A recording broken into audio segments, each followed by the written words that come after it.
Hey, everybody, welcome back to Contest Prep University. Joe Klemczewski with Adam Atkinson. We're going to talk about the technicalities of how to modify training for contest prep.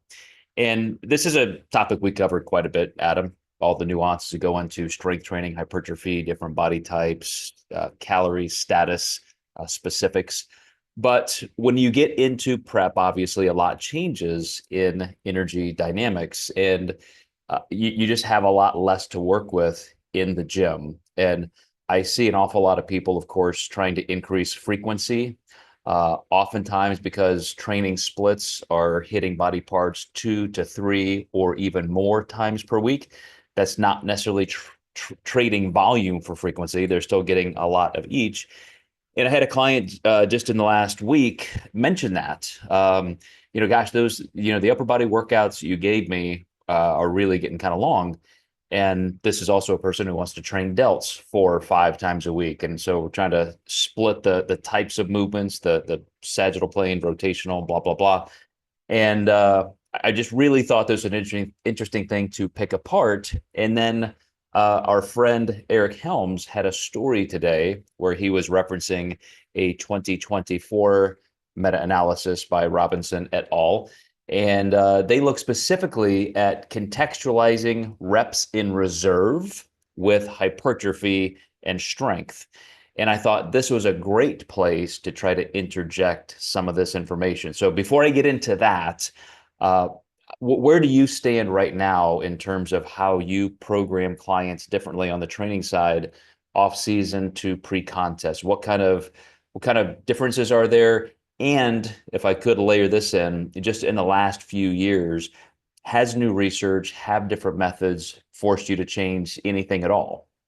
hmm Yeah, I definitely will say research has had me doing less over the past 2021 to 2024. And you know, you kind of hate to admit you make mistakes as a coach, but I look back and I've even had clients return and they're like, wow, things are way different than they used to be. And that's great. I love when clients return and they tell me that because we're always brushing up on our skills.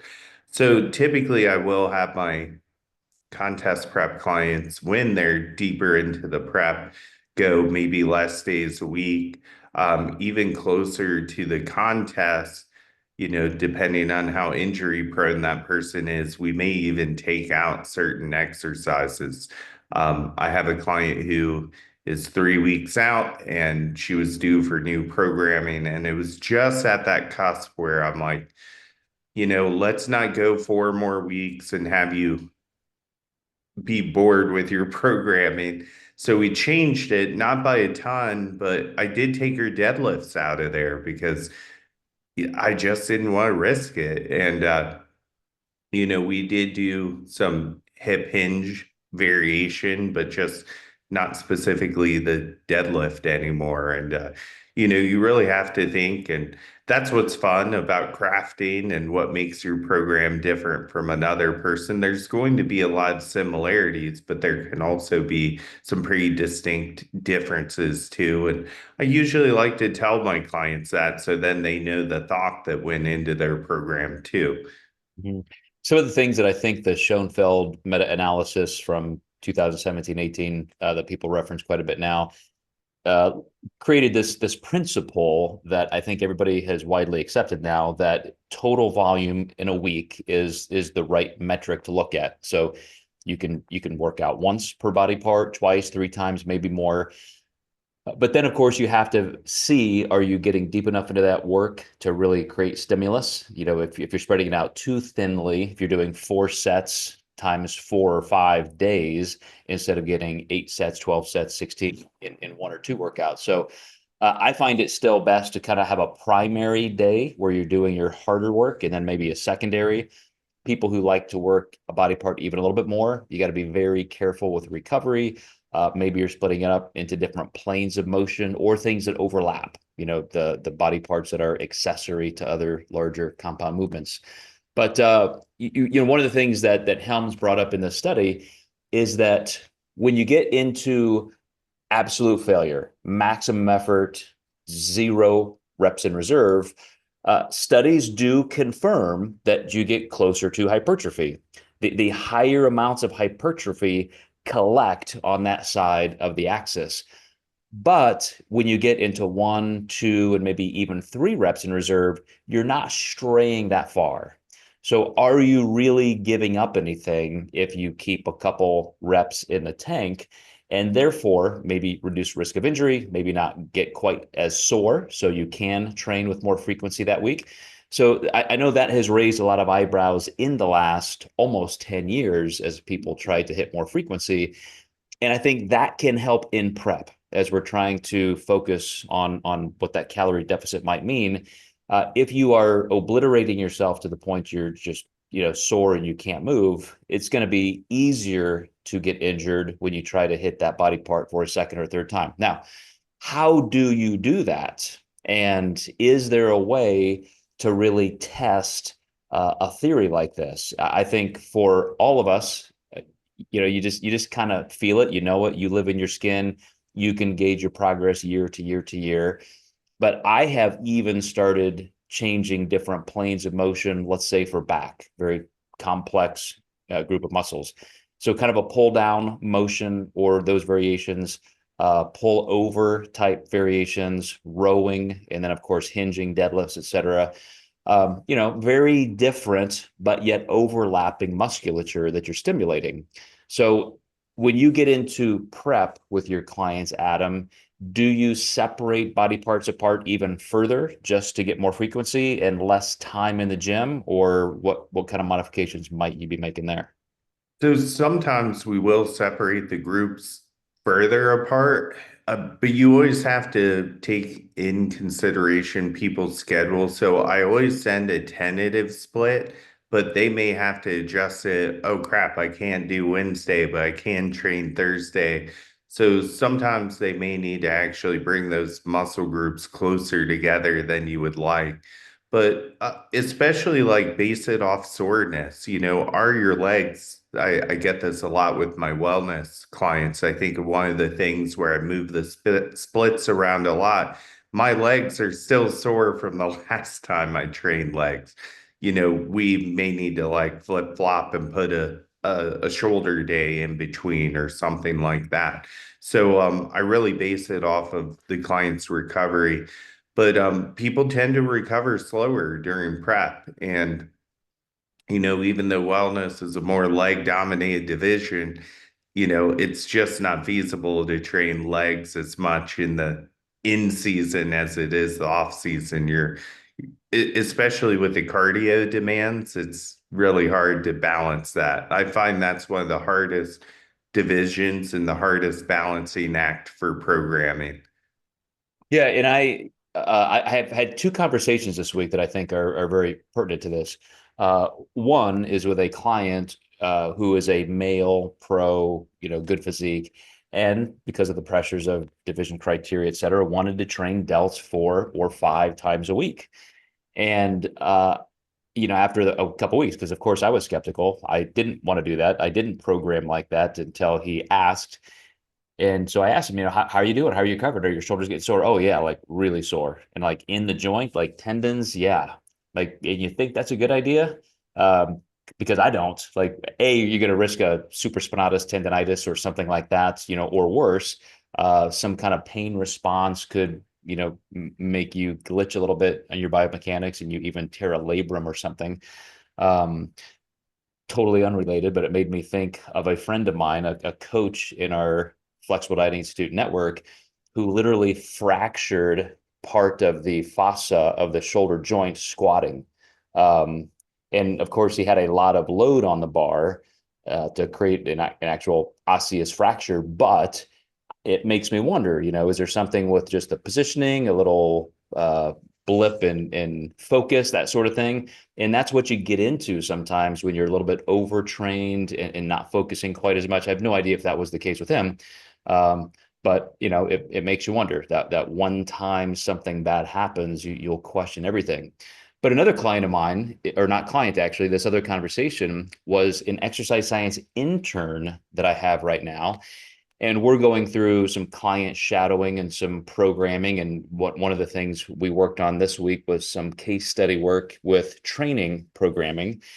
And I saw some things that I questioned in terms of, you have this one day and then this right after the next day. Don't you think if what about soreness? I mean, you yourself train. So do you think the low back would be, too sore perhaps from squatting to be effective deadlifting a day or two later? Like that's a lot of stiffness that you may incur, could risk injury. Is it a duplication physiologically that's just not going to be helpful? And I see that with a lot of clients who bring me programming from other coaches. There's just no physiological rhyme or reason to the way they schedule the days out. So I love what you said about, well, we may have to insert an upper body day here in between leg days if you're too sore, extend that out, maybe even in an impromptu way, just be intuitive and give yourself the permission to not train that day, to insert a rest day or skip an entire exercise. But on to strength work, because this does tie into our goal during prep of maintaining strength. How do you focus your programming from off season to pre-contest, just making sure people are maintaining strength to therefore help maintain lean body mass? Yeah, I'm usually keeping compounds relatively close to the beginning of their training. So, their squats, their deadlifts, I do want them doing those when they're fresh for the most part, assuming they don't have any injuries. Some of my clients with bad knees, they might be squatting their third or fourth or maybe even last exercise just I'll also say my bodybuilder men, they're doing so much weight that, just because you can squat, 500 or 600 pounds for reps, that's a lot of neurological load. I don't get a ton of guys like that, but I get a few. And I usually do have them doing their extensions and stuff like that first, just so then the neurological load just is not or the load on the CNS is just not so much. And it's just better for their joints long term. So, now maybe they're doing 315, 415 for reps instead of 5 or 600. That works a lot better. But I do try to keep my people relatively strong by keeping some lower rep exercises in there, some fives, some maybe sixes to eights if you feel like it's not too risky. But you do have to be careful because when there's not a whole lot of meat on the bones, that mechanical strength kind of goes. So the ability to have your gut on your thighs when you're squatting and that kind of gives you like a spring effect up. And anyone who's ever dieted knows what a squat feels like in the hole when you're lean versus when you're in the off season, and it's two completely different beasts. Yeah, from a physics perspective, it's literally called elastic energy. You have the contractile proteins in the muscle fiber, and then you have stuff that's just physically giving you that, as you said, spring. And the reason it's important, the way you just described it, is research does show, and this was part of the thing that Helms brought out in this Robinson meta-analysis regression, was you don't need to go near failure to really progress strength. That's where you can be 2 or 3 reps in reserve and still literally keep progressing strength. So if you plot that on an XY axis, let's just say that's your rule. I'm never going to go to absolute failure. I'm just going to always keep a couple reps back. Well, you're still going to see that level of strength parallel what you would with maximum effort, zero RIR, yet massive reduction risk and injury and soreness. So there again, you can probably train a little bit more often. Back to some of the research people have been talking about for over a decade. How many sets do you need close to failure? And there is some interesting research showing that your very first set in the gym, where you're under some load and you're moving that muscle tissue in a very specific way, that gives you a disruptive element that creates the hypertrophy response. every set you do after that, as you're adding load and maybe getting close to failure, you actually get less and less and less response. You're climbing, you're getting higher, but that first one was the biggest percentage wise increase in an adaptive chain reaction response. So once you get to the top, how many sets of near max effort do you need? And it really tails off quickly. So whether you do one kind of heavy set or two or three, probably three is almost getting, just ridiculous. You don't need that unless you just love to torture yourself, because it's going to add that extra soreness, extra risk of injury. So I agree. When you're in a calorie deficit training, you want to protect lean body mass, but always think safety. And am I keeping a 2 or 3 rep in reserve gauge in my mind? And then, of course, respecting the fact that you need more sleep, you need to be recovering. I think shortening those workout windows to 45 minutes sometimes, maybe even just 30 to 40. I mean, if you're really just going in there to do, one certain type of movement, for a couple body parts and then get out so you can train them again in 2 or 3 days, that's that's a hard thing to comprehend for a lot of lifters, but it's what research is showing might be effective. And I think that's what people should try.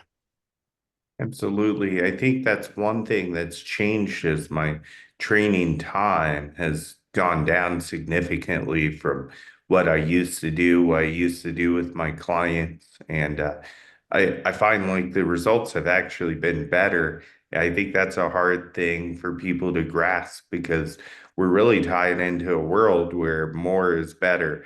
And it's really not that way. Well, the decoupling culturally in iron culture has been, we all want to feel something, right? I mean, that's human nature. To prove something, to know something works, we want a tangible response. And that's why it's so easy to say, well, I hurt, I made myself so sore, therefore it was a great workout. But was it? Are you getting better results that way? I still am kind of 1 foot on each side of this line in terms of, this is something that's almost unfalsifiable, because you can't live in those two universes at the same time. You have to employ one and then hope your records and your subjective perception is going to be true, to then 12 weeks later try something else. What the research can do in very short time frames is measure an actual hypertrophy response, in ultrasound or biopsy, that sort of thing. But again, translating that out into years and decades of work, that's where we'll just never know. You gotta trust the research and trust your own experience. Yeah, I think that's one of the best things about being in the gym for a lifetime is just having that lifetime of self-research, self-experimentation, and I almost hate to say the phrase, but know what works for you. And being 43 now, I feel like I'm more in tune with my body way more than when I competed, funny enough. And that becomes tempting at times. It's like, wow, I really feel like I know my body way more than I did when I actually competed. And I would add kind of a fourth dimension to all this: time. You can't even compare necessarily year to year and decade to decade, because we're aging and our bodies are just different. The strength levels, the hypertrophy that's already there. So I totally agree. When I think of, okay, gosh, what if I had done this when I was 25 or 35? Well, who knows? I can't compare my experience now after 40 some years of training to when my body was at peak capacity with, that many fewer injuries and so forth. So I think, the takeaway message here is obviously you have to reduce overall volume a little bit for the calorie deficit. You could probably be more efficient by spreading that out into increased frequency, so reducing time. If you can get up to maximum response and still have a couple reps in reserve, so you're not triggering so much soreness, that's going to be beneficial. So a lot of this stuff just makes sense. It kind of sounds like we're proving what we already knew, but it's nice to have that confirmation. Absolutely. All right, guys. Well, we'll leave it there on this topic. If you guys have anything else you want to talk about, specifically with training in prep, leave us some comments and questions. Always contact us. You'll see our email addresses at the end in the credit slides here. But those of you in our D1 club, this is something that we can talk about too on the private side. We'll see you there in the chat. And Adam, I'll see you next time in Contest Prep University.